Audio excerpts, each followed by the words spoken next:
এখানে একজন সাধু মহারাজ বসেন না, উনি কোথায় আছেন বলতে পারবেন? সেটা তো জানি না। আমার যে জানা হলো না ধর্ম কি। শামসুল একজন স্বদেশীকে এখানে আটকে রেখেছিল, খুব মেরেছে। মিথ্যে মামলায় ফাঁসিয়েছে ওকে।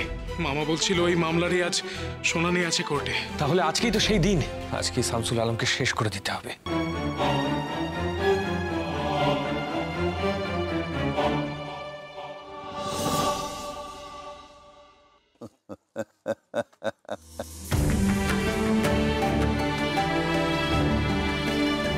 উনি তো সত্যি ভাসছেন রে। তার মানে ইনি আসল সাধু বাবা। তোমার বাবা তোমাকে এতবার করে জিজ্ঞেস করছেন, এত প্রশ্ন করছেন, একটা কথারও তুমি উত্তর দিচ্ছ না। তোমাকে আমি এখন কিচ্ছু বলতে পারবো না। আমি কোথায় গিয়েছিলাম, কেন তোমাদের প্রশ্নের উত্তরে আমি কিছু বলছি না, কিচ্ছু না। অপদার্থ সন্তান শামসুল আলমকে শেষ করার দায়িত্ব আমি তোমায় দিলাম, বীরেন দত্তগুপ্ত। বন্দে মাতরম। বন্দে মাতরম। বাড়ি থেকে জঙ্গলের পথ ধরে যখন আসছিলাম তখন এক সাধু বাবাকে দেখলাম গভীর জঙ্গলে ঢুকতে। তোমাদের বাড়ির দিকে যে জঙ্গল আছে, হ্যাঁ, আমি যাব ওই সাধুর সঙ্গে দেখা করতে। খবরদার ওই জঙ্গলে একদম যেও না। ওই জঙ্গলে কেউ গেলে আর ফিরে আসে না। আমাকে যেতেই হবে ওই সাধুর কাছে, ধর্মের প্রকৃত মানে জানতে। সকলে এরকম ধর্ম ধর্ম করছে, আর আমি সকলকে জিজ্ঞাসাও করেছি, কিন্তু কেউ বলতে পারছে না আমায় ধর্ম কি। যদি জানতেই না পারে যে ধর্ম কি, তাহলে পড়াশোনা করে কি লাভ? আগে আমাকে জানতে হবে এই মানব জীবন দিয়ে আমি কি করব। কেবল বেঁচে থাকাকে কি জীবন বলে মা? তুমি আমাদেরকে জঙ্গলের পথটা দেখিয়ে দিয়ে তারপর বাড়ি যাও। পিসিমা, আপনি সরলা, প্রমীলার, বিভাবতীকে নিয়ে ভেতরে যান, আমরা বেরোবো। এসো। এই তো ছোট দাদা।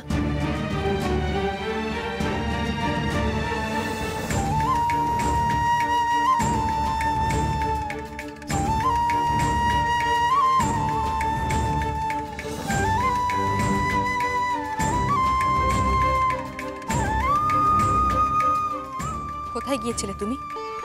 জঙ্গলে? কেন সুভাষ? তোমার বন্ধুরা তোমাকে এত করে বারণ করেছে, বলেছে সেখানে বিপদ আছে, তাও তুমি কারো কথা শোনো।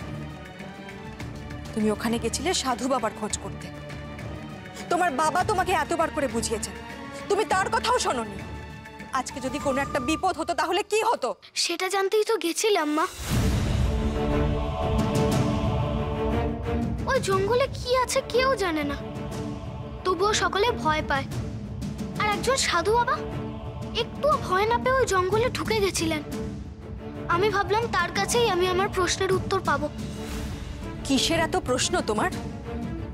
এই প্রশ্নের উত্তরগুলো না পেলে কি খুব ক্ষতি হবে? আমি না সবসময় ভাবি কি জন্য আমরা বেঁচে থাকি।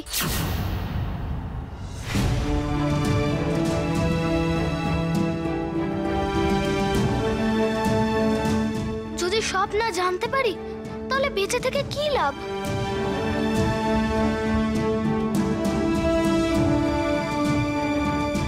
দেখো মা, সকলে এরকম ধর্ম ধর্ম করছে, আর আমি সকলকে জিজ্ঞাসাও করেছি, কিন্তু কেউ বলতে পারছে না আমায় ধর্ম কি।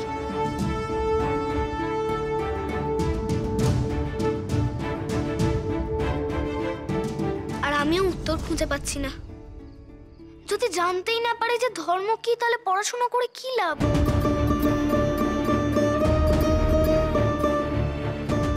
আগে আমাকে জানতে হবে এই মানব জীবন দিয়ে আমি কি করব।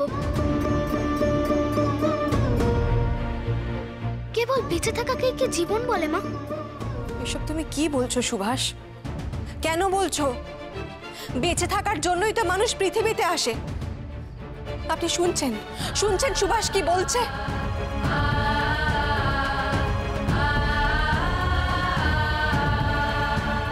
চারু, মঙ্গল, তোমরা বাড়ি যাও। বাবা মায়েরা চিন্তা করেন সন্তানেরা বাড়িতে না থাকলে।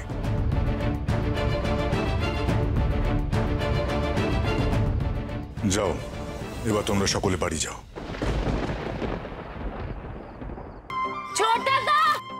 সুভাষ,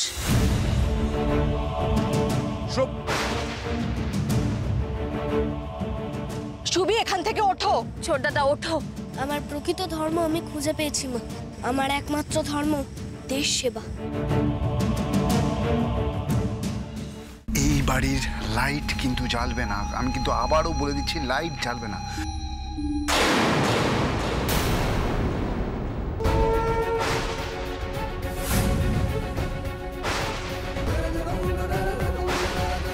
তোমার খেলা শেষ সুকুমার।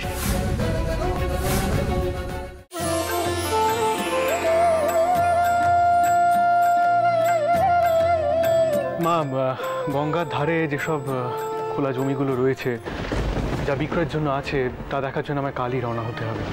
মধুর, আমাকে আরেকটা দিন সময় দাও, আমি আরেকবার চিন্তা করে দেখি। এত ভরসা করেছিলাম তোমার ওপর, এত বড় দায়িত্ব তোমার হাতে তুলে দিয়েছি, আর তার প্রতিদান তুমি এইভাবে দিলে মেজো বৌমা।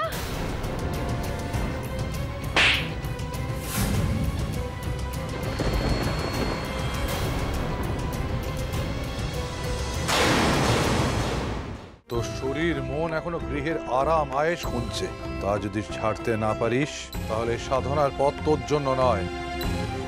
তুমি বেনির আমার পরীক্ষা নিচ্ছ কেন বলো তো? ও একটু বিশ্রাম নিলে কি হবে? আমি না ওর জন্য অপেক্ষা করছি। পরীক্ষা বেনির নয় তোর, বেনিও তোর পিছু টান লোকনাথ। নয়নের কাছ থেকে সইটা কিভাবে হাসিল করবে ভেবেছো? ওকে গভীর ঘুমে আচ্ছন্ন করে ওর কাছ থেকে সইটা নিতে হবে, তাই ওকে কড়া ঘুমের ওষুধ খাওয়াতে হবে। মাসিমার ঘরেই ঘুমের ওষুধটা রয়েছে, ওখান থেকেই সরাতে হবে। কিন্তু মাসিমা তো সর্বক্ষণ ওই ঘরেই বসে থাকেন, উনি না গেলে ওষুধটা সরাবো কি করে? আমরা একটিবারের জন্য ঠাকুর বাড়ি নিয়ে যাবি? তোকে না ডাক্তারবাবু হেঁটে চলে বেড়াতে বারণ করেছেন, তুই তো সারাক্ষণ হেঁটে চলে বেড়াচ্ছিস। চিন্তা করো না কাকিমণি, পুলিশ তো আমাকে হতেই হবে। কাকিমণি। হ্যাঁ মা? এগুলো চিনতে পারছো? সমর্থ এগুলো ওর বন্ধুকে উপহার দিয়েছিল। আমি রোহিণীর সঙ্গে থাকবো কি থাকবো না এটা ডিসাইড করে নিয়েছি, এন্ড দ্যাটস ফাইনাল। এটা নিয়ে আর কোনো রকম অ্যাডভোকেসি করতে এসো না আমার সাথে। আমি ওকে বলেছিলাম যে ও যেন আমার সামনে না থাকে, আমার চোখের সামনে থেকে যাতে দূর হয়ে যায়, এই বাড়ি থেকে যেন চলে যাও। এখনো কি করছে এই বাড়িতে? এখানকার রেসিডেন্সিয়াল রাইটটা তো আমার আছে, তুই আমার সাথে সম্পর্ক নাই রাখতে পারিস, সেটা কমপ্লিটলি তোর ব্যাপার। তাই বলে আমাকে এখান থেকে তাড়িয়ে দিতে তুই পারিস না, আমি এখানে থাকতে বাধ্য। কে কোথায় আছো গো? দেখো দেখো, রানু বাড়িতে ডাকাত নিয়ে এসেছে। ডাকাত আমার হাত চুরি করেছে গো, ডাকাত। রানু,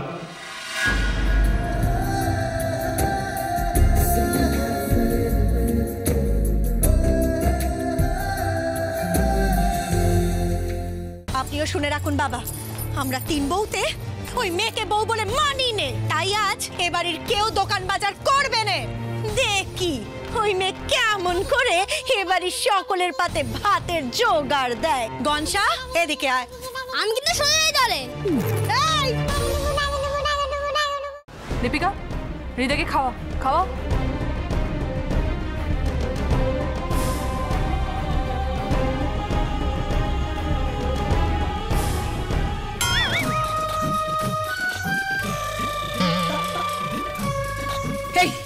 এটা কি হলো? এই বাড়ির লাইট কিন্তু জ্বালবে না, আমি কিন্তু আবারও বলে দিচ্ছি, লাইট জ্বালবে না।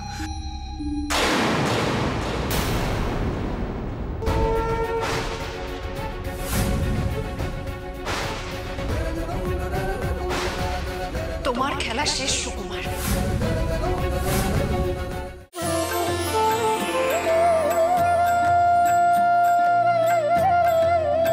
মা, গঙ্গার ধারে যেসব খোলা জমিগুলো রয়েছে, যা বিক্রয়ের জন্য আছে, তা দেখার জন্য আমায় কালই রওনা হতে হবে। মধুর, আমাকে আরেকটা দিন সময় দাও, আমি আরেকবার চিন্তা করে দেখি। এত ভরসা করেছিলাম তোমার ওপর, এত বড় দায়িত্ব তোমার হাতে তুলে দিয়েছি, আর তার প্রতিদান তুমি এইভাবে দিলে মেজো বৌমা।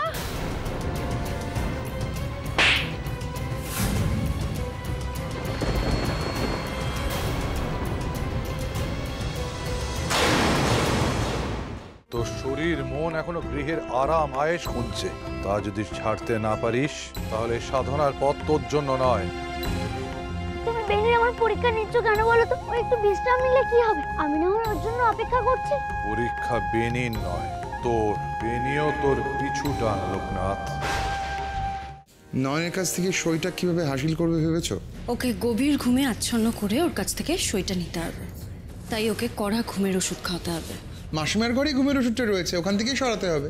কিন্তু মাসিমা তো সর্বক্ষণ ওই ঘরেই বসে থাকেন, উনি না গেলে ওষুধটা সরাবো কি করে? আমরা একটিবারের জন্য ঠাকুর বাড়ি নিয়ে যাবি?